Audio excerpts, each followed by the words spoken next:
Mum and Dad was written and directed by Brian Taylor and stars Nicolas Cage, Salma Blair, Anne Winters, Zachary Arthur, and a brief appearance, relatively, by Lance Henriksen. And this is an interesting film. It's where parents all want to kill their children, and sometimes other people's children. I'm not going to lie, there are some very difficult scenes to watch, particularly the birthing scene. That's all I'm going to say, because if you haven't seen it, for one, I don't want to spoil exactly what happens. But also, I don't want to dwell on it too much, because we don't have a newborn at present, but me and Amy were sat there and we were both looking at each other like, I think we're too committed to the film to stop watching now. Let's ride it out and just never think of this again if we can avoid it. And I haven't. I've tried to avoid thinking of it until I've had to record this. It's very uncomfortable, but it sells. This is very much a black comedy, and even in something horrific as that scene, there is a humour to it. But the two leads here are amazing, and both people I fully respect and have done for years. Some people have problems with Nicolas Cage, particularly when he goes full-on Nick Cage mode, as some people call it. You can think of probably 5 to 10 films already off the top of your head where he does that, Vampire's Kiss being one, both pretty much of the Ghost Rider films if we're honest, Wicker Man, there's all these kind of films that we've seen him at his most unhinged. But he is capable of great nuanced performances. I saw Pig, I didn't feel I needed to do a video on it because I couldn't really add anything that wasn't already out there. But it was a very understated performance by what most people expect of Nick Cage. And there's other performances as well. I think Color Out of Space, he's got elements of both of those extremes. And that's why that's a good film. And again, I'm going to have to talk about that in the future because Lovecraft and Nick Cage, hello. But I do love the man and I respect him. He brings something to every role. And at the end of the day, his job is to entertain us. Full-on Nick Cage mode is the most entertaining thing I have seen. So he does his job well.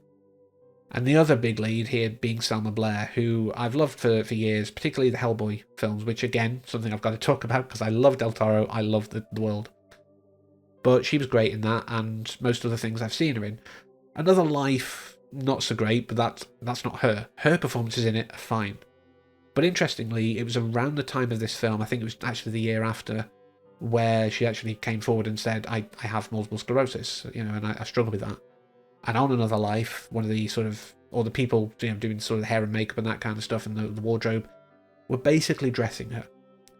Now, as someone with chronic illness that does affect how easy my day-to-day life is, I do have a lot of sympathy for her, but it's never been that thing of I only feel sorry for her now because of that.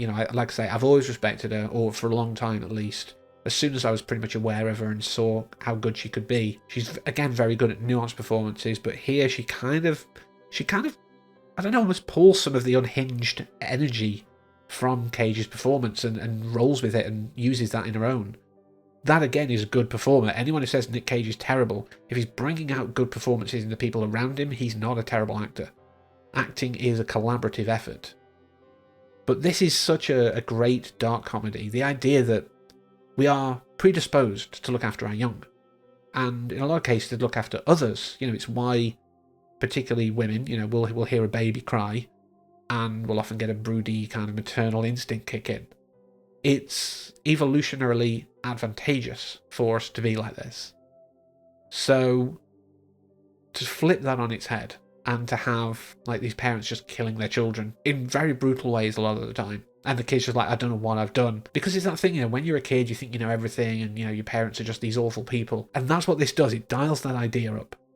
And I love things taken to extremes. Again, Nicolas Cage.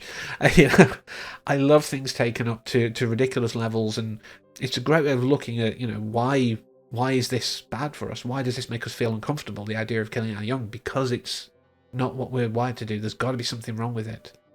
And as a black comedy with, again, some pretty horrific moments, I think it does really well.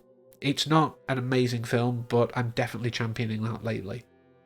It's got its flaws. I will not say it's a perfect film, but me and Amy enjoyed it, even with a horrific birthing scene. So, if you haven't seen it yourself, I've not talked too much, about details because I think it is something that deserves to be experienced. But if you haven't seen it yourself, I swear, go and see it. You will not go wrong. And just be aware, you might feel uncomfortable. That's normal. So thank you, as always, for letting me talk about this. And until next time, take care. And do you know where your children are?